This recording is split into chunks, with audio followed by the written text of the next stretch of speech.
तो हम लोगों ने 58 तक किया था और उसके बाद आधा प्रश्न को हम लोगों ने इस चैप्टर से कर लिया था, जो कि चैप्टर का नाम था संवैधानिक विकास। ठीक है, आगे हम लोग करेंगे निम्नलिखित में से संविधान सभा की संघ संविधान समिति के अध्यक्ष कौन थे। तो संघ संविधान समिति की बात करेंगे तो जवाहरलाल नेहरू जी थे इसके अध्यक्ष थे। जल्दी जल्दी करते हैं, सारा प्रश्न पढ़ाया हुआ है। मिलान करनी है। फंडामेंटल राइट की बात करेंगे। मूल अधिकार से संबंधित समिति की बात करें, कौन थे मूल अधिकार से। तो मूल अधिकार से आपको ध्यान में सरदार पटेल हो जाएंगे। कार्य संचालन से बात करेंगे तो कार्य संचालन इससे हमारे कौन थे, तो कार्य संचालन से हमारे के एम मुंशी साहब हो जाएंगे। सीधे संचालन अगर पूछेगा तो क्या होगा, सीधे संचालन अगर पूछेगा तो ध्यान में रखना है राजेंद्र प्रसाद। राजेंद्र बाबू हो जाएंगे। ठीक है, अगर कार्य संचालन पूछेगा तो मुंशी साहब होंगे। संघ शक्ति की बात करेंगे तो नेहरू साहब होंगे। और प्रारूप की बात करेंगे तो अम्बेडकर जी होंगे। ठीक है, इसको आप लोग मिलान कर लीजिएगा। ऑप्शन नंबर की बात करेंगे, ए इज द राइट आंसर। ठीक है, आगे आते आगे के प्रश्नों पे भी जरा हम लोग ध्यान देंगे। संविधान निर्माती परिषद की झंडा समिति के अध्यक्ष कौन थे, तो झंडा समिति की बात करेंगे तो राजेंद्र बाबू कौन थे, तो संविधान निर्माती परिषद के झंडा समिति, कई बार एग्जाम में पूछा हुआ है। ठीक है, यूपी पीसीएस के प्री में भी पूछा है इसको। तो झंडा समिति की बात करेंगे तो डॉक्टर राजेंद्र बाबू। ठीक है, संविधान सभा द्वारा संविधान निर्माण हेतु अनेक समितियां नियुक्त की गई थी, जिसमें से तदर्थ झंडा समिति के अध्यक्ष जो थे राजेंद्र बाबू थे। इस समिति की स्थापना 22 जुलाई 1947 को भारतीय ध्वज को स्वीकार भी किया गया इसी समिति के द्वारा। संविधान की प्रारूप समिति के सम्मुख संविधान की प्रस्तावना का प्रस्ताव किसने रखा था, तो 13 दिसंबर 1946 को।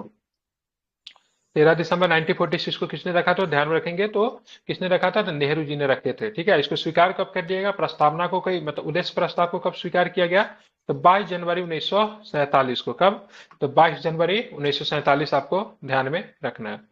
अब आ गया था भारत के संविधान के निम्नलिखित उपबंध, उपबंधों में से कौन सा 26 नवंबर 1949 से प्रभावी हुआ, तो 26 नवंबर 1949 निर्वाचन हो गया था, नागरिकता हो गया था। ठीक है, और साथ में आपात उपबंध और न्यायाधीशों की नियुक्ति थी कि नहीं थी, तो नहीं थी। ठीक है, केवल ऊपर के दो थे। सिटीजनशिप को शुरू किया गया था और साथ में निर्वाचन को, क्योंकि दोनों काफी महत्वपूर्ण थे। ठीक है, डॉक्टर भीमराव अम्बेडकर के द्वारा प्रस्तुत the constitution as settled by the assembly be pass प्रस्ताव 26 नवंबर 1949 को पारित किया गया। ठीक है, अगर पूछा जाएगा आपसे 26 नवंबर 1949 को कौन सा प्रस्ताव पारित किया गया था, तो the constitution is settled by the assembly be pass. ठीक है, और इस पर अध्यक्ष एवं सदस्यों के हस्ताक्षर कराए गए। 26 नवंबर 1949 को संविधान सभा के द्वारा अधिनियमित एवं अंगीकृत किए गए संविधान में प्रस्तावना में 395 अनुच्छेद थे, 22 भाग थे, 8 अनुसूची थे। ठीक है, अभी अनुसूची की संख्या बढ़कर 12 हो गई है। इस दिन संविधान के कुछ अंश जैसे नागरिकता, निर्वाचन, तदर्थ संसद, ठीक है, अनुच्छेद अनुच्छेद में 5, 6, 7, 8, 9, 60, 324, 366, 367, 379, 80, 88, 91, 92, 93 स्वतः ही लागू किए गए थे।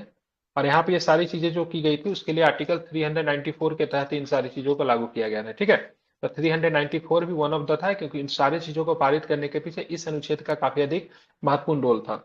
26 जनवरी 1930 को पूर्ण स्वराज दिवस मनाया गया और इसी उपलक्ष्य में इस दिन को चुना गया से भाई साहब 26 जनवरी 1950 को संविधान को पूरी तरीके से लागू किया जाएगा, क्योंकि ऐतिहासिक तारीख था, आपको इसको ध्यान में रखना चाहिए।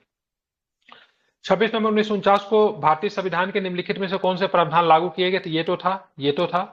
ठीक है, अस्थायी संसद की बात करेंगे तो अस्थायी संसद भी लागू कर दिया गया था, क्योंकि अस्थायी संसद के तौर पे कौन काम कर रहा था, तो अस्थायी संसद जो था संविधान सभा ही अस्थायी संसद के तौर पे अस्थायी संसद के तौर पे काम कर रही थी। क्यों क्यों कर रही थी, क्योंकि देश में अभी चुनाव नहीं हुआ था, इसलिए अस्थायी संसद या फिर प्रोविजनल पार्लियामेंट की बात करेंगे तो संविधान सभा ही काम कर रही थी। देश में चुनाव कब होता है, तो 52 में चुनाव होता है, 51-52 में, तो उसके बाद मतलब क्या होता है, मतलब परमानेंट संसद बनता है। लेकिन अभी जो था पार्लियामेंट जो था हमारा प्रोविजनल था, जो कि मतलब लोकसभा सॉरी जो संविधान सभा के जो सदस्य थे वही मतलब संसद के तौर पे भी काम कर रहे थे। ठीक है, तो 1, 2, 3 इज द राइट आंसर, इसको आपको ध्यान में रखना है।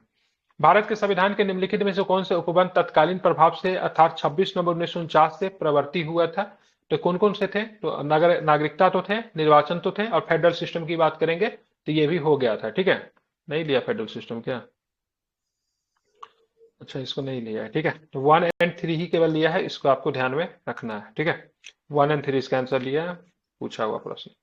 भारत का संविधान कब लागू हुआ, तो क्या बताएंगे, तो 26 जनवरी 1950 को भारत के संविधान को क्या कर दिया गया, लागू कर दिया गया।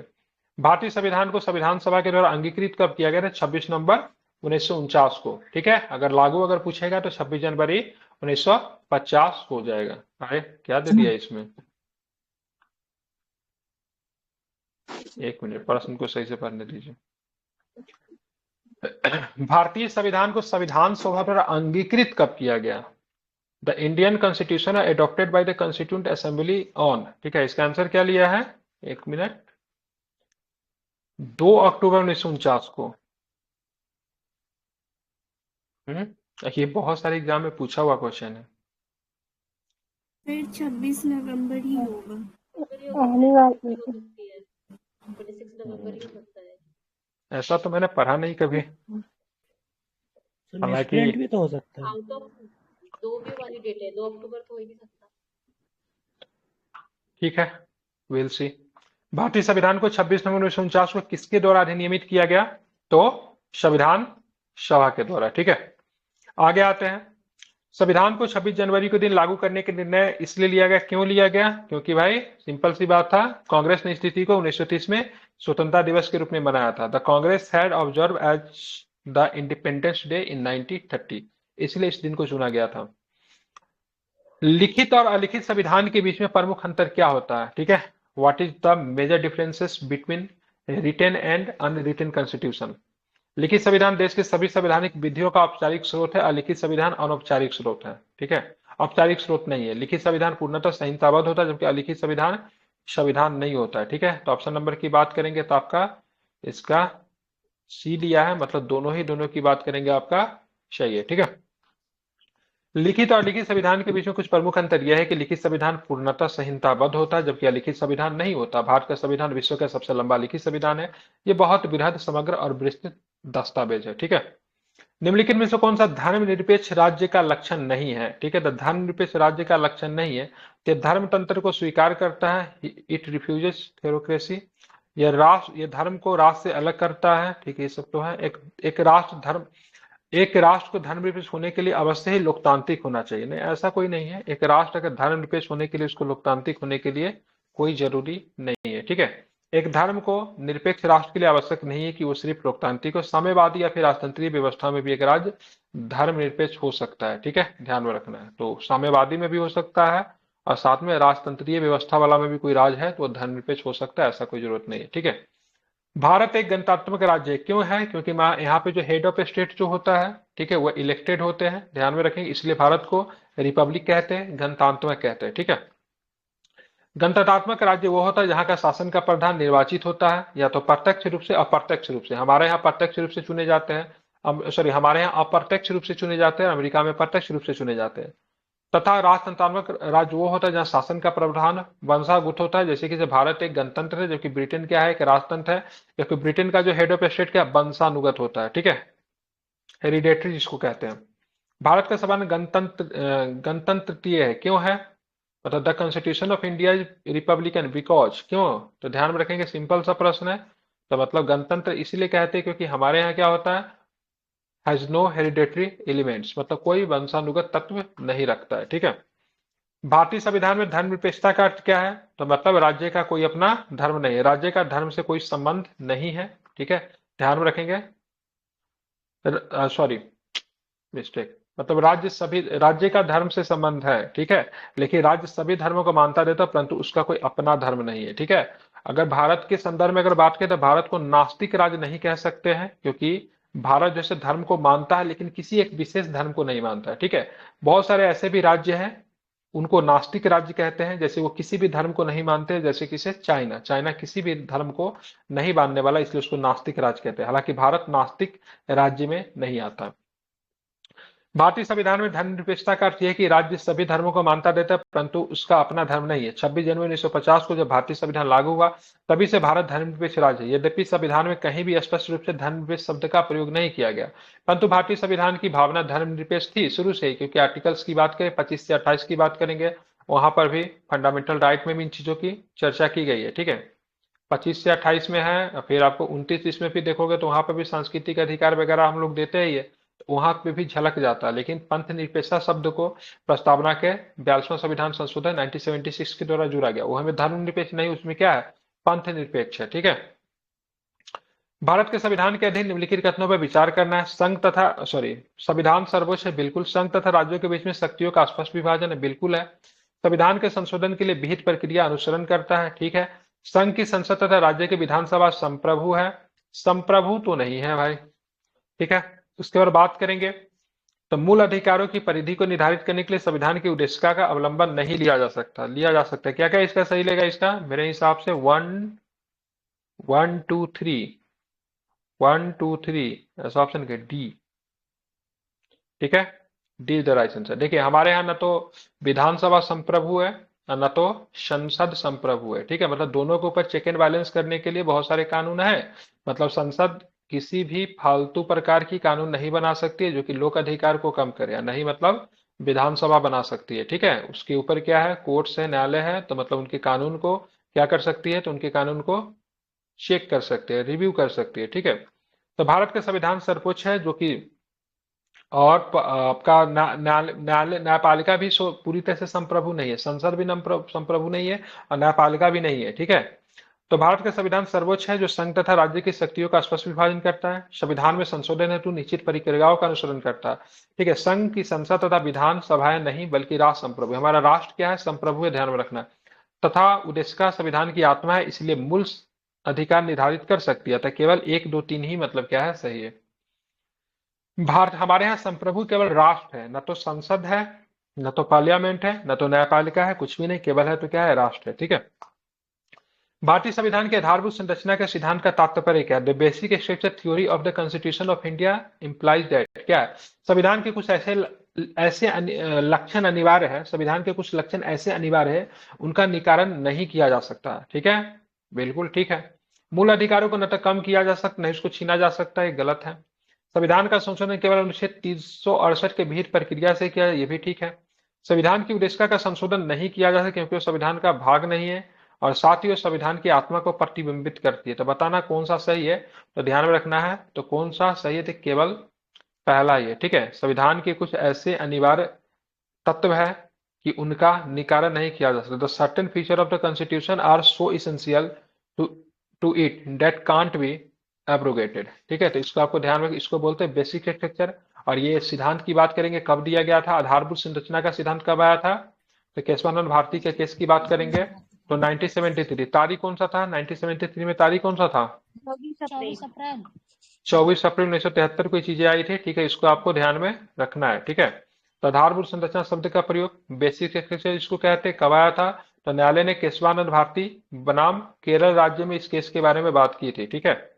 यहाँ पे क्या कहा गया था, अनुच्छेद 368 के अधीन संसद संशोधन शक्ति विस्तृत है, मतलब संसद के पास संशोधन करने की शक्ति तो है आर्टिकल 368 में, लेकिन वो अधिकार असीमित नहीं है, ठीक है। संविधान के कुछ ऐसे लक्षण हैं जिन्हें निराकृत नहीं किया जा सकता, हटाया नहीं जा सकता है, आधारभूत ढांचे को नष्ट नहीं कर सकती है, ठीक है। निम्नलिखित कथनों पर फिर से आपको विचार करना है। भारत का संविधान अपने मूल ढांचे को संघवाद, पंथ निरपेक्षता, मूल अधिकारों तथा लोकतंत्र के रूप में परिभाषित करता है। भारत के संविधान अपने मूल ढांचे को संघवाद, पंथ निरपेक्षता, मूल अधिकारों के रूप में परिभाषित करता है, ठीक है। ये भारत का संविधान नागरिकों की स्वतंत्रता तथा उन आदर्शों, कॉन्स्टिट्यूशन कह रहा है, ये तो सुप्रीम कोर्ट बताते हैं ना, कॉन्स्टिट्यूशन के हिसाब से पूछ रहा है। अच्छा ठीक है, तो फिर गलत हो जाएगा, ठीक है। भारत का संविधान नागरिकों की स्वतंत्रता तथा उन आदर्शों जिन पर संविधान आधारित है, सुरक्षा हेतु न्यायिक पुनरावलोकन की व्यवस्था करता है, तो बिल्कुल ठीक है, ठीक है, ध्यान में रखना है। तो पहला वाला तो जजमेंट के फैसला के ऊपर आया था, क्योंकि कॉन्स्टिट्यूशन तो पहला वाला जो था जजमेंट में आया था, तो उसको संविधान में तो शामिल नहीं थी, बाद में शामिल किया गया था। बाकी दूसरा वाला है, ठीक है। तो न्यायिक पुनरावलोकन या न्यायिक समीक्षा का अर्थ यह है कि वह शक्ति जिसके तहत न्यायपालिका के आदर्शों और व्यवस्थापिका के कानूनों की संवैधानिकता की जांच कर सके और असंवैधानिक पाए जाने पर उन्हें अवैध घोषित कर सकते हैं। भारतीय संविधान की न्यायिक पुनरावलोकन की व्यवस्था किस किस में, ये सब आर्टिकल्स है जो कि जुडिशियल रिव्यू को लेकर काम करता है, ठीक है। आर्टिकल 13 जो कि फंडामेंटल राइट का हिस्सा है, जिसमें कहा जाता है फंडामेंटल राइट के खिलाफ, ठीक है, एंगेस्ट द फंडामेंटल राइट किसी प्रकार का लॉ मेकिंग होता है तो उसको वो शून्य कर देता है। आर्टिकल 32 5 प्रकार के रिट देती है। आर्टिकल्स 132, आर्टिकल 131, आर्टिकल 246, ठीक है। ये सब में आपको दिखाई देता है, क्या दिखाता है, न्यायिक पुनरावलोकन आपको सारे में ही आपको दिखाई देता है। फिर से एक बार रिपीट करता हूं, 32, 131, 132 और 246, ठीक है। इस अनुच्छेद को आपको ध्यान में रखना है। यदि राज्य द्वारा ऐसी कोई विधि बनाई जाती है जो मूल अधिकारों का उल्लंघन करती है तो न्यायालय उसको शून्य कर देती है। इसके लिए मतलब कौन है? आर्टिकल 13। आर्टिकल 13 को क्या बोला जाता है? मूल अधिकारों का प्रहरी कहते हैं, ठीक है, रक्षक भी कहते हैं। संविधान के मूल ढांचे का सिद्धांत वस्तुनिष्ठ रूप से उल्लेखित नहीं है। सर्वोच्च न्यायालय द्वारा अपने निर्णयों के माध्यम से मूल ढांचे का सिद्धांत स्थापित किया गया था, कॉन्स्टिट्यूशन में नहीं था, ठीक है, इसलिए मैं थोड़ा कंफ्यूज हो गया। भारत के संविधान के संबंध में निम्नलिखित में से कौन सा कथन सही नहीं है? समाजवादी पंथ निरपेक्ष प्रारंभ में संविधान के अंश नहीं थे, बिल्कुल नहीं थे। उद्देश्य में भारत के संविधान के उद्देश्यों का उल्लेख, ये तो ठीक है, ठीक है। उद्देश्य न्यायालय में परिवर्तनीय है तो ये भी गलत है, ठीक है। तो गणराज्य का संबंध जनता से है, संविधान के अधीन सभी प्राधिकार का स्रोत है, तो गलत है। तो बोला कौन सा कथन सही नहीं है, तो ये वाला आपको गलत है, ठीक है। तो उद्देश्य का न्यायालय में परिवर्तनीय तो गलत है, लेकिन समाजवादी और पंथ निरपेक्ष प्रारंभ से संविधान के अंश नहीं थे, तो ठीक है, ठीक है। कब शामिल किया गया था? तो 1976 में इसको शामिल किया गया था। और ये उद्देश्य की बात करेंगे, प्रेम्बल की बात करें, इन्फोर्सेबल है कोर्ट में तो नहीं है, ठीक है, प्रेम्बल भी नहीं है और साथ में डीपीएसपी भी नहीं है, ठीक है। तो ये दोनों को आपको ध्यान में रखना इंपॉर्टेंट है, ठीक है। तो उद्देश्य न्यायालय में परिवर्तनीय नहीं है। उद्देश्य संविधान का महत्वपूर्ण हिस्सा है जो संविधान के निर्वचन में सहायता करता है। उद्देश्य की गैर उद्देश्य की प्रकृति कैसी है? तो गैर न्यायिक है, ठीक है, ध्यान में रखना है, मतलब इनफोर्सेबल है, ये भी आपको ध्यान में रखना। निम्नलिखित कथनों पर विचार कीजिए और नीचे दिए गए कूट से सही उत्तर का चयन कीजिए। भारत एक लोकतांत्रिक देश है, बिल्कुल है। भारत का एक अपना संविधान है, ठीक है, तो बिल्कुल ठीक है। तो ध्यान, लेकिन ये कोई जरूरी नहीं है लोकतांत्रिक देश का संविधान होता है क्या? सारे लोकतांत्रिक देश का संविधान है या फिर जो भी जिसका भी संविधान है वो लोकतांत्रिक देश हो सकता है क्या? ऐसा तो नहीं है। क्या आंसर लिया इसका? बी लिया है क्या? बी, बिल्कुल। भारत एक लोकतांत्रिक देश है कि यह जनता के द्वारा सरकार एक निश्चित कार्यकाल के लिए निर्वाचित होती है, तो कहता है एक सही है, सही है। भारत का अपना लिखित संविधान है, अतः कारण भी सही, किंतु कारण और कथन एक दूसरे का व्याख्या नहीं करते। मतलब कोई देश का अपना संविधान है तो देश लोकतांत्रिक हो, ऐसा कोई नहीं है। चाइना का भी अपना संविधान है और कहते हैं फंडामेंटल राइट की बात करेंगे तो हमें जितना फंडामेंटल राइट दे रखा है चाइना ने अपने नागरिकों को उससे ज्यादा दिए है। बस हमारे पास आर्टिकल 32 है और उनके पास उसको फोर्स करने के लिए ऐसा कोई आर्टिकल्स नहीं है, ठीक है। तो संविधान होने से कोई देश लोकतांत्रिक नहीं हो सकता, ये आपको ध्यान में रखना। निम्नलिखित कथनों पर विचार कर। भारत एक लोकतांत्रिक राज्य व्यवस्था है, ठीक है। भारत एक प्रभुसत्ता संपन्न देश है, ठीक है। भारत में लोकतांत्रिक समाज है। भारत एक कल्याणकारी राज्य है, ठीक है। तो ध्यान रखना सारे ही की सारे स्टेटमेंट की बात करेंगे, सही है, ठीक है। भारत एक कल्याणकारी राज्य है। इंडिया इज वेलफेयर स्टेट आपको कहां पे दिखेगा? तो डीपीएसपी में ये लक्षण आपको दिख जाएंगे, ठीक है, ध्यान में रखना है। तो चलिए आगे चलते हैं। निम्नलिखित में से कौन सी भारतीय संविधान की विशेषता है? संसदात्मक सरकार, पार्लियामेंट्री फॉर्म ऑफ गवर्नमेंट, बिल्कुल ठीक है। तो ये ठीक है। प्रेसिडेंटल गवर्नमेंट की बात करें, नहीं है। इंडिपेंडेंस ऑफ जुडिशरी की बात करेंगे, ये है, ठीक है। फेडरल गवर्नमेंट की बात करेंगे, ये भी है, ठीक है। तो कौन सा नहीं है? तो आपका ये वाला नहीं है, ठीक है। प्रेसिडेंटल फॉर्म ऑफ गवर्नमेंट हमारे यहाँ नहीं है, कहाँ पे? तो यूएसए में, ठीक है। आपके पड़ोस में कहीं पे प्रेसिडेंटल फॉर्म ऑफ गवर्नमेंट है, पता है? मालदीव। मालदीव में कौन सा फॉर्म ऑफ गवर्नमेंट है? प्रेसिडेंटल फॉर्म ऑफ गवर्नमेंट की बात करेंगे तो मालदीव में आपको देखने को मिलता है, ठीक है। तो संसदीय शासन प्रणाली भारतीय संविधान की विशेषता नहीं है। भारत में एक संसदीय शासन प्रणाली की, अध्यक्षीय शासन प्रणाली भारत की व्यवस्था नहीं है। भारत में कौन सी शासन प्रणाली है? तो संसदीय शासन प्रणाली है, इसको आपको ध्यान में रखना है। और इसकी अनुशंसा की बात करेंगे तो 53(1) के अनुसार संघ की कार्यपालिका शक्ति किसमें निहित होती है? तो राष्ट्रपति में निहित होती है, ठीक है। और वह इसका प्रयोग स्वयं और अपने अधीनस्थों के द्वारा करेगा। आर्टिकल 74 क्या करता है? तो आर्टिकल 74 के तहत राष्ट्रपति को सहायता और सलाह देने के लिए क्या होता है? एक मंत्रिपरिषद होता है, ठीक है। और जिसका प्रधान कौन होता है? तो मंत्रिपरिषद का प्रधान कौन होता है? तो प्राइम मिनिस्टर होता है। तो मंत्रिपरिषद और प्रेसिडेंट के बीच में क्या बोलते उसको यार, ब्रिज का काम कौन करता है? तो प्राइम मिनिस्टर करता है, ठीक है, ध्यान में रखना। और प्रेसिडेंटल फॉर्म ऑफ गवर्नमेंट की बात करेंगे तो कहां पे है? तो आपको यूएसए में आपको देखने को मिलेगा, ठीक है। भारत का संविधान सबसे अधिक लंबा हो गया, बिल्कुल हो गया है। मौलिक अधिकारों का अध्याय अमेरिकी संविधान के मॉडल से लिया गया, तो वहां का बिल ऑफ राइट्स से लिया गया है, तो ध्यान में रखना है। दोनों सही है, लेकिन बिल ऑफ राइट्स की वजह से भारत का संविधान लंबा नहीं हुआ है। भारत के संविधान लंबा होने के कारण और भी है, क्योंकि स्टेट और सेंट्रल दोनों का संविधान है।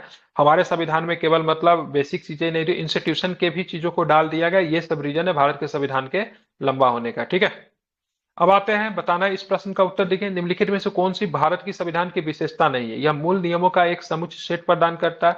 It provide set of the basic rules, ठीक है। यह सरकार की शक्ति को विनिर्दिष्ट करता है, ठीक है। It specify the power of the government, ठीक है। यह देश की सर्वोच्च विधि है, ठीक है। यह न्यायपालिका की सर्वोच्चता को विनिर्दिष्ट करता है। It's specify the supremacy of the judiciary, तो ऐसा तो नहीं है, सुप्रीमेसी ऑफ द जुडिशरी तो नहीं है, सुप्रीमेसी तो हमारे यहाँ किसी का भी नहीं है, ठीक है। ना तो संसद सुप्रीमेसी है और ना तो पार्लियामेंट भी सुप्रीमेसी नहीं है, और हमारा जुडिशरी सिस्टम की बात की वह भी सुप्रीमेसी नहीं है, ठीक है, ध्यान में रखना है। तो भारतीय संविधान की प्रमुख विशेषता की बात करेंगे, लंबा संविधान है, लिखित है, डिफरेंट सोर्सेस से लिया गया है, रिजिडिटी एवं फ्लेक्सिबिलिटी के बीच का है, ठीक है। सरकार का संसदीय स्वरूप है, ठीक है। एकीकृत मतलब हमारा जो न्यायपालिका व्यवस्था कैसा है, यूनिटरी है, ठीक है। ध्यान रखने कैसा है, यूनिटरी है, इसको आपको ध्यान में रखना है। मौलिक अधिकार और नीति निर्देशक तत्व हो गया, ठीक है। सेकुलर स्टेट है, ध्यान में इसको रखना है। और भी बहुत सारे लक्षण है, सुप्रीमेसी किसी का नहीं है। भारतीय संविधान के विधि सर्वोच्च है, क्या है, विधि जो है सर्वोच्च है, संविधान सर्वोच्च है, न कि सुप्रीम कोर्ट और न तो संसद। ये प्रश्न देखिए जरा, भारतीय संविधान के विषय में निम्नलिखित में से निम्नलिखित कथन निम्न में से किसका है? भारतीय संविधान अधिक कठोर और अधिक लचीले के मध्य एक अच्छा संतुलन स्थापित करता है। Indian constitution establish the appropriate balance between rigidity and flexibility. तो किनका, अंबेडकर, पाइली ने कहा था, या फिर अलेक्जेंड्रोविक्स ने कहा था, फिर केसी बियर ने कहा था? तो पाइली ने कहा था क्या, सॉरी सॉरी, केसी बियर ने कहा था, सॉरी, अर्धसंघात्मक कहा था केसी बियर ने। क्या कहा था इन्होंने, तो केसी बियर ने अर्धसंघात्मक भी कहा था, ठीक है। तो केसी बियर के अनुसार भारतीय संविधान अधिक कठोरता तथा अति लचीलापन के बीच में अच्छा संतुलन है, केसी बियर ने कहा था, ठीक है। कई बार प्रश्न पूछा जाता है, इन्होंने अर्धसंघात्मक भी कहा था। चलिए, निम्नलिखित में से किसने कहा था कि एक संविधान एक मशीन की तरह बेजान है, जिनमें वे लोग जीवन फूंकते हैं जो इनका नियंत्रण करते हैं। भारत में बस कुछ ईमानदार लोगों की आवश्यकता है जिनके लिए राष्ट्रहित ही सर्वोपरि है। किसने कहा था, ये कहा था राजेंद्र बाबू ने कहा था। किन्होंने कहा था, ये कथन किनका है, राजेंद्र बाबू का, ठीक है। आरएसए का प्रश्न पूछा जाता है, ठीक है। अगर जितना भी पीसीएस वगैरह के क्वेश्चन देखोगे ना आप, तो आरएसए के क्वेश्चन जो होते हैं ना, बहुत अच्छे होते हैं, ठीक है। अच्छा प्रश्न ये लोग पूछते हैं। भारत एवं अमेरिका में राजनीतिक व्यवस्थाओं के बीच में निम्नलिखित में से कौन सी व्यवस्था समान है? तो भारत और अमेरिका के बीच में, तो अपशिष्ट शक्तियां केंद्र के पास होगी, तो भारत में, अमेरिका में अपशिष्ट शक्तियां राज्य के पास होती है, तो ये तो नहीं है। अपशिष्ट शक्तियां राज्य के पास अमेरिका में होता है, भारत में नहीं होता। राष्ट्रपति के पास पॉकेट वीटो, ठीक है, या फिर उच्च न्यायालय, उच्च सदन में कुछ मनोनीत सदस्य को होता था। क्या लग रहा है, 3-4 होगा या फिर केवल 3 होगा? तो पॉकेट वीटो वाला की बात करेंगे ना, ठीक है। क्या था भाई, ए ऑप्शन लिया है, ए में क्या है, 2-3-4 केवल 3 होगा, पॉकेट वीटो वाला होगा, ठीक है। ये नहीं होता, ठीक है, केवल 3। तो ध्यान में रखना है, भारत एवं अमेरिका की राष्ट्रपति राजनीतिक व्यवस्था में कुछ समानता है तो कुछ असमानता भी है। जहां भारत में अपशिष्ट शक्ति केंद्र के पास होती है, वही अमेरिका में किसके पास होती है, राज्य के पास होती है। भारत में उस सदन में कुछ सदस्य राष्ट्रपति की तरह मनोनीत किए जाते हैं, जबकि अमेरिका में ऐसा कुछ नहीं होता, क्योंकि अमेरिका में राष्ट्रपति को सदन से कोई भी लेना देना नहीं है, ठीक है। इस समानता के अलावा कुछ इस असमानता के अलावा कुछ समानताएं भी है, जैसे संघीय व्यवस्था दोनों जगह पे है, न्यायिक पुनर्वलोकन की बात के दोनों जगह पे है, राष्ट्रपति के पास पॉकेट वीटो होता है वो दोनों जगह पे है, और राष्ट्रपति सेनाओं का सर्वोच्च कमांडर होता है, दोनों ही जगह पे है, ठीक है। बताना, संविधान सभा द्वारा अंगीकृत ऐतिहासिक उद्देश्यों के कथन के संबंध में निम्नलिखित कथनों पे कौन सा सही है? उद्देश्यों के कथन से अपनी सभी उत्तरवर्ती चरणों से संविधान के रूप निर्माण को अनुप्राणित किया गया है। यह केवल एक प्रस्ताव भर ही था नहीं था, ठीक है, बल्कि एक घोषणा, एक दृढ़ संकल्प और एक प्रतिज्ञा थी। उसके बाद जो है इसने हमारे संविधान के अंतर्निहित दर्शन प्रदान किए। तो बताना है क्या सही है, ठीक है। तो ध्यान में रखेंगे, सारे ही सारे कथन की बात के सही, किसके संदर्भ में बात हो रहा है, ये सबके सब ध्यान में रखना है। तो संविधान सभा द्वारा अंगीकृत ऐतिहासिक उद्देश्य प्रस्ताव के बारे में बात हो रहा है, ठीक है। तो पढ़ दे रहा हूं एक बार, the objective resolution inspired the shaping of the constitution through all its सब क्या लिखा, सब्सिक्वेंट स्टेजेस, ठीक है। तो ये सही है, it was not just a resolution but a declaration, a firm resolve and a pledge, ठीक है। It provided the underlining philosophy of our constitution, तो सबके सब जो सही है उडेस्का के संदर्भ में बातें की गई है। उडेस्का को कब प्रस्तुत किया गया प्रेम्बल को? तो 13 दिसंबर 1946 को। सर्वसम्मति से इसको स्वीकार कब किया गया? 12 दिसंबर 1947 को। ठीक है, इसको आपको ध्यान में रखना है। किसने प्रस्तुत किया? तो नेहरू जी ने प्रस्तुत किया। ठीक है, इसको क्या बोलते हैं? ऑब्जेक्टिव रेजुलेशन कहते हैं। ठीक है, उद्देश्य प्रस्ताव कहते हैं। भारत की संप्रभुता जिसको सॉवरेनिटी कहते हैं, कि संबंध में निम्नलिखित में से कौन सा कथन सही है? भारत राष्ट्रमंडल का सदस्य है, बिल्कुल सदस्य है, लेकिन ये हमारे संप्रभुता पे क्वेश्चन नहीं करता है, क्योंकि राष्ट्रमंडल का सदस्य हम अपने शर्तों से है। ठीक है, राष्ट्रमंडल की सदस्यता के कारण भारत की संप्रभुता कम हो जाती है? नहीं भाई, ऐसा कुछ नहीं होता है, मेरी मर्जी है। ठीक है, तो ध्यान रखेंगे, पहला केवल सही है। ठीक है, राष्ट्रमंडल का सदस्य भारत की संप्रभुता पे किसी प्रकार का कोई भी क्वेश्चन नहीं होता। भारत राष्ट्रमंडल का सदस्य कब बना था? तो 1949 में बना था। राष्ट्रमंडल कैसे देशों का सदस्य है? तो राष्ट्रमंडल वैसे देशों का सदस्य है जिनपे कभी न कभी ब्रिटिश का क्या रहा है? तो शासन व्यवस्था उनपे रहा है। ठीक है, राष्ट्रमंडल का हेड कौन होता है? तो ब्रिटेन का बात करेंगे, जो किंग होंगे या फिर क्वीन होंगी, वो कि राष्ट्रमंडल का क्या होंगे? प्रधान होते हैं। ठीक है, बताना है भारत के संविधान के बारे में निम्नलिखित कथनों में से कौन सा कथन सही है। ठीक है, बताना है आपको। इसे दिसंबर 1946 से दिसंबर 1949 के बीच में तैयार किया गया। संविधान के प्रारूपों पर जनसभाओं में चर्चा हुई थी। विश्व संविधान का एक संक्षिप्तम रूप है। ठीक है, नहीं तो शॉर्टेज डॉक्यूमेंट तो नहीं तो सीधा सीधा गलत हो जाता है। बताना उसके दिसंबर 1949 में प्रारूपण को पूरा होने का तुरंत बाद ये पूरी तरह से परिवर्तित हो गया, तो ऐसा कुछ नहीं, काफी समय लगे। ठीक है, ये पहला वाला इसे लिया, इसे दिसंबर 1946 से दिसंबर 1949 के बीच में तैयार किया गया था। संविधान के प्रारूपों पर जनसभाओं में चर्चा नहीं हुई थी। ठीक है, तो केवल पहला सही है, पक्का ये सीएपीएफ या फिर आईएएस वगैरह में पूछा गया, काफी अच्छा प्रश्न है। ठीक है, संविधान के निर्माण में कितने लगे, वक्त कितने लगे? तो 2 साल 11 महीने 18 दिन के वक्त लगे थे, इसे आप ध्यान में रखना है। ठीक है, संविधान सभा के किस सदस्य ने यह समाधान प्रस्तावित किया कि भारत का राष्ट्रीय ध्वज समान अनुपात में केसरी, सफेद और गहरे हरे रंग का 36 तिरंगा हो, जिसके बीच में गहरे नीले रंग का चक्र हो? यह विचार किसने दिया था? नेहरू जी ने, अम्बेडकर जी, राजेंद्र बाबू ने, या फिर सरदार पटेल साहब ने? ठीक है, तो किसने दिया था? तो तथागत झंडा समिति को लीड कौन कर रहे थे? राजेंद्र बाबू, लेकिन ये नहीं होंगे। ठीक है, ये नेहरू जी का विचार था। ठीक है, नेहरू जी ने संविधान सभा में यह प्रस्ताव पेश किया कि भारत का राष्ट्रीय ध्वज केसरिया, सफेद और गहरे रंग का 3 बराबर चौड़ाई वाली पत्तियों का तिरंगा होगा, जिसके बीच में गहरे नीले रंग का एक चक्र होगा। ठीक है, हमारे झंडा का लंबाई और चौड़ाई का अनुपात क्या है? 3:2। कितना? 3:2। 3:2 है। ठीक है, ध्यान में रखना क्या है? 3:2 है, इसको आपको ध्यान में रखना है। ठीक है, और इसको तो डिस्कस किया गया था ना पब्लिक में। हाँ, ड्राफ्ट्स का तो पब्लिक डिस्कशन तो हुआ था, ड्राफ्ट्स का पब्लिक डिस्कशन सर हुआ था ना? नहीं, ड्राफ्ट में पब्लिक डिस्कशन नहीं हुआ था, पब्लिक के विचार को शामिल किया गया था। ऐसे उसमें लिखा था सभाओं में जाकर, मतलब इसे पब्लिक का ओपिनियन लिया गया नहीं। पब्लिक का जो ओपिनियन जो मार्केट में चल रहा था, सोसाइटी में चल रहा था, समाज में चल रहा था, उस विचार पे रखा गया, उनको दरकिनार नहीं किया गया। ना कि ऐसे डायरेक्टली पब्लिक का ओपिनियन जाके सभा में उनसे एक्सेप्ट किया गया, ऐसा सर नहीं इसको था। सर पब्लिक का, पब्लिश किया गया था ना सर, सर्कुलेट भी किया गया था पब्लिक के बीच में, पढ़े हैं हम सर इसके बारे में। हाँ तो किया गया होगा, वो अलग मैटर, लेकिन सभाओं में जाके उनसे चर्चा नहीं किया गया। ठीक है, मतलब ऐसा नहीं था कोई, मतलब कॉन्स्टिट्यूशन असेंबली जाके कहीं पे सभा बुला ली, वहां पे पब्लिक आए और अपना वहां पे ओपिनियन दे रहे, तो वहां पे वो लिखा हुआ था।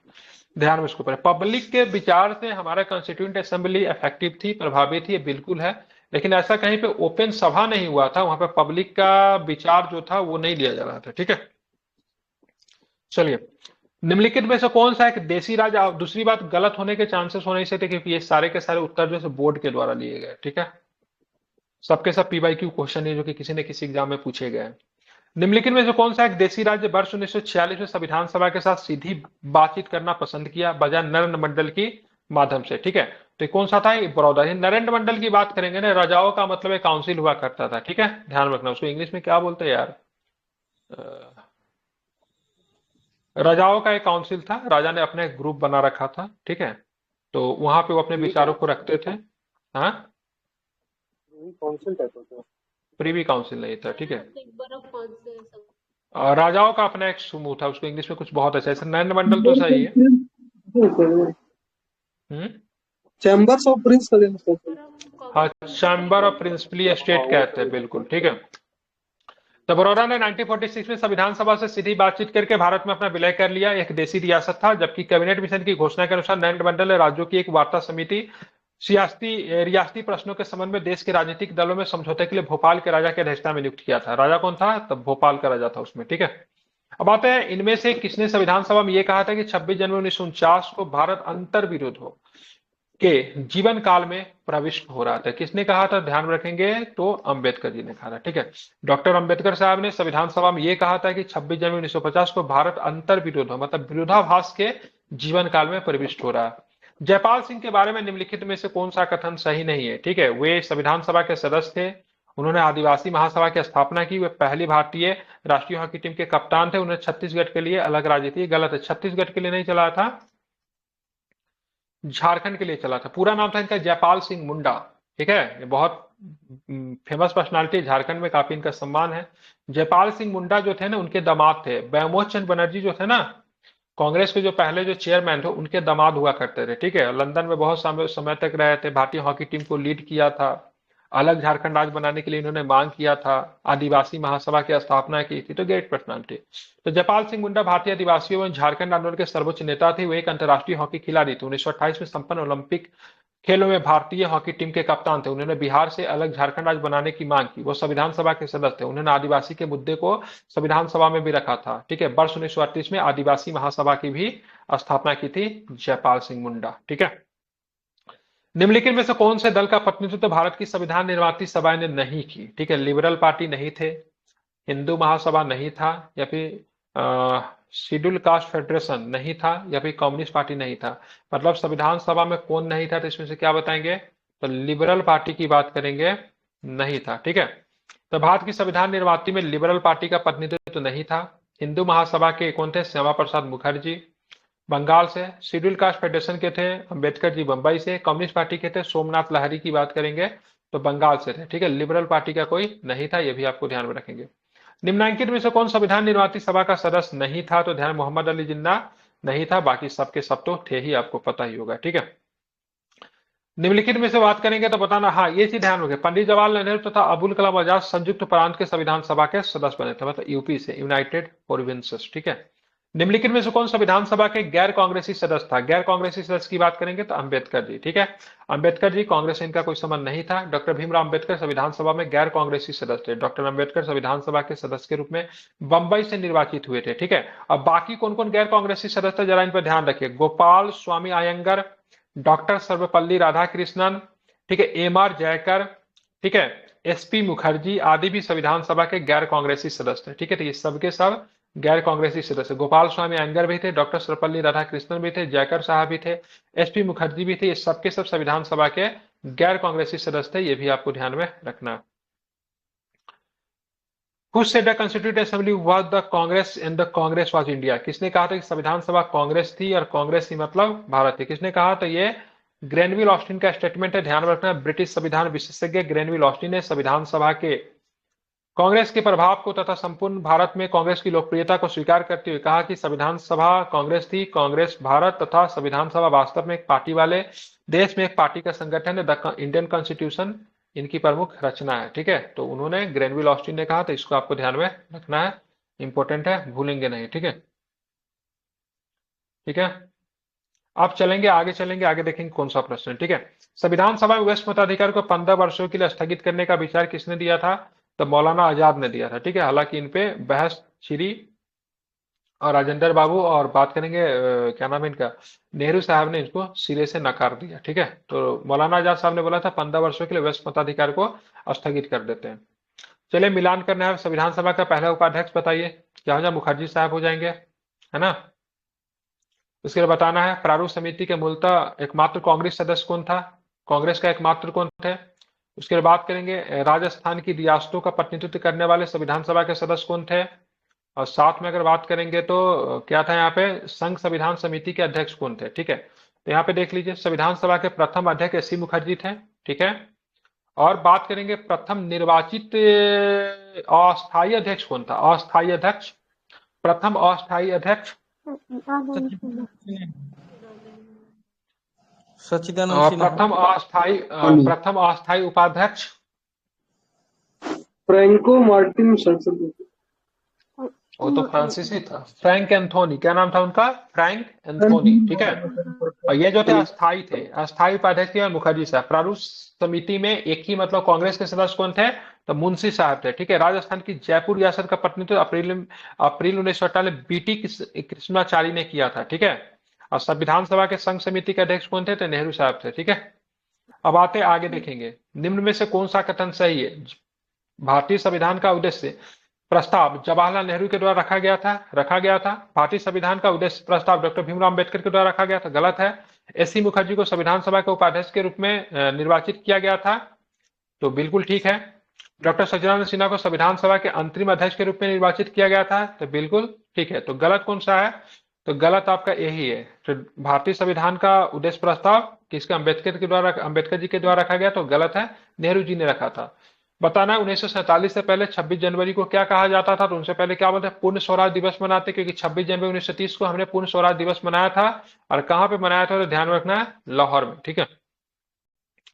बताना, पढ़िए, लंबा सा क्वेश्चन पढ़िए। संविधान का प्रारूप जैसा विरचित किया गया है वह केवल देश के शासन के लिए तंत्र उपलब्ध कराता है, यह सत्ता में किसी विशेष दल को स्थापित करने की प्रतियुक्ति नहीं है, जैसा कि कुछ देशों में किया गया। सत्ता में कौन हो, इसे जनता के बेनिश्चयार्थ छोड़ दिया गया, जैसा कि होना ही चाहिए यदि इस तंत्र को लोकतंत्र के परीक्षण में खरा उतरना है, ठीक है। तो यहाँ पे ध्यान में रखना है, लंबा सा पर satisfy the test of democracy. किसने कहा था स्टेटमेंट? संविधान निर्मात्री के विचार विमर्श के उद्गृत उपयुक्त परिच्छेद किसने कहा था? The above passage from the constitute assembly debates its attributed to. किनसे संबंधित ये स्टेटमेंट? अंबेडकर जी का स्टेटमेंट है। किनका है? अंबेडकर जी से संबंधित ये स्टेटमेंट है, ठीक है। निम्नलिखित में से कौन सा भारत के संविधान का केंद्रीय सिद्धांत नहीं है? तो क्या है? ये धर्म के आधार पर विभेद का प्रतिषेध करता है, बिल्कुल। Prohibit discrimination on ground of religion, ये कतिपय धर्मों का शासकीय प्रतिष्ठा देता है। Gives official status of certain religion, तो देता है क्या? नहीं देता है ना, ठीक है। यह किसी भी धर्म को मानने की स्वतंत्रता देता है, बिल्कुल देता है। यह धार्मिक समुदाय के भीतर सभी नागरिकों की समानता सुनिश्चित करता है, तो बिल्कुल ध्यान में कौन सा नहीं है? तो ऑप्शन नंबर 2, ठीक है।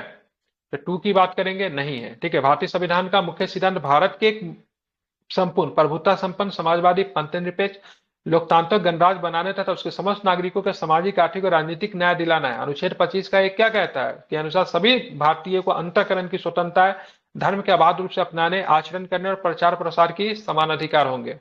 बताए, ग्रेनविल ऑस्टिन के अनुसार निम्नलिखित में से कौन सा संविधान निर्माण में भारत का अत्यंत महत्वपूर्ण योगदान था? ग्रेनविल ऑस्टिन के अनुसार तो बहुसंख्यक शासन तथा अल्पसंख्यकों के अधिकार, सर्वसहमति तथा समायोजन, बिल्कुल। तो यही ध्यान रखना है, सर्वसहमति तथा समायोजन, ठीक है। तो मतलब हमारे जो संविधान निर्माण की जो प्रक्रिया जी थी उसमें किसी प्रकार का वोटिंग वगैरह नहीं करवाया गया था। जो भी चीज पे डिबेट होता था, विवाद होता था, सर्वसहमति से चीजों को पास किया जाता था, वोटिंग वगैरह का सिद्धांत नहीं था। अमेरिकी इतिहासकार ग्रेनविल ऑस्टिन, ये कहीं कहीं पे इसका अमेरिकी देता है, कहीं कहीं पे इसका ब्रिटिश देता है, ठीक है। चेक कीजिए कहाँ का था, बहुत जगह पे इसका ब्रिटिश मिलेगा, कहीं कहीं पे इसका अमेरिकी मिलेगा, ठीक है। के अनुसार भारतीय संविधान के निर्माण में सर्वसम्मति तथा समायोजन का महत्वपूर्ण योगदान था, ठीक है। निम्नलिखित विद्वानों में से किसने भारत के संविधान को शिवन रहित जाल के रूप में अवधारित किया है? ठीक है, तो बताएंगे। तो ग्रेनविल ऑस्टिन ने, ठीक है। शिमलेस वेब कहा है, ठीक है। शिमलेस वेब किसने कहा है? तो ग्रेनविल ऑस्टिन ने कहा, ठीक है। Who among the following scholars has conceptualized the constitution of India is as seamless wave, ठीक है। तो किसने कहा? तो किसने कॉन्सेप्टलाइज किया सिमलेस वेव के तौर पे? तो ग्रेनविल ऑस्टिन, ठीक है। तो ग्रेनविल ऑस्टिन की बात, उनका किताब भी है the Indian constitution corner stone of the nation, ठीक है।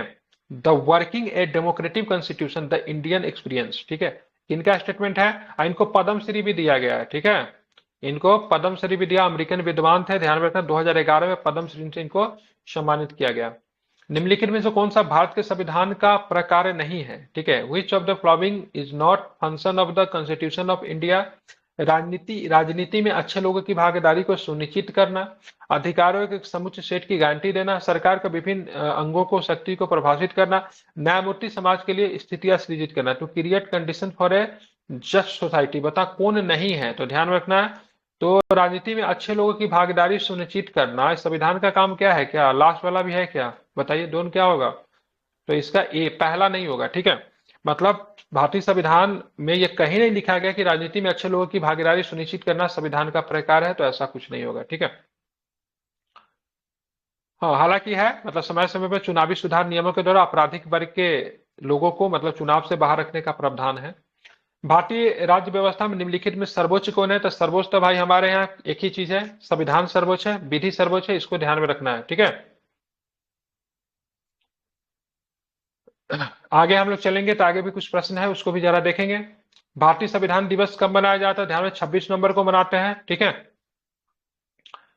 आगे चलेंगे तो निम्नलिखित में से किसको विधि के शासन के प्रमुख लक्षणों के रूप में माना जाता है? विधि के शासन के प्रमुख लक्षण कौन है? शक्तियों का परमिशन, परिसीमन, limitation of power, equality before law, people responsibility to the government, सरकार के प्रति जन उत्तरदायित्व, स्वतंत्रता और नागरिक अधिकार। क्या होगा? निम्नलिखित में से किनको विधि के शासन के प्रमुख लक्षण माना जाता है? शक्तियों का परिसीमन, इक्वलिटी बिफोर लॉ, ठीक है, सरकार के प्रति जन उत्तरदायित्व, या फिर स्वतंत्रता और नागरिक अधिकार। तो क्या इसका आंसर होगा? तो 1 2 4 होंगे। ठीक है, 3 नहीं होगा।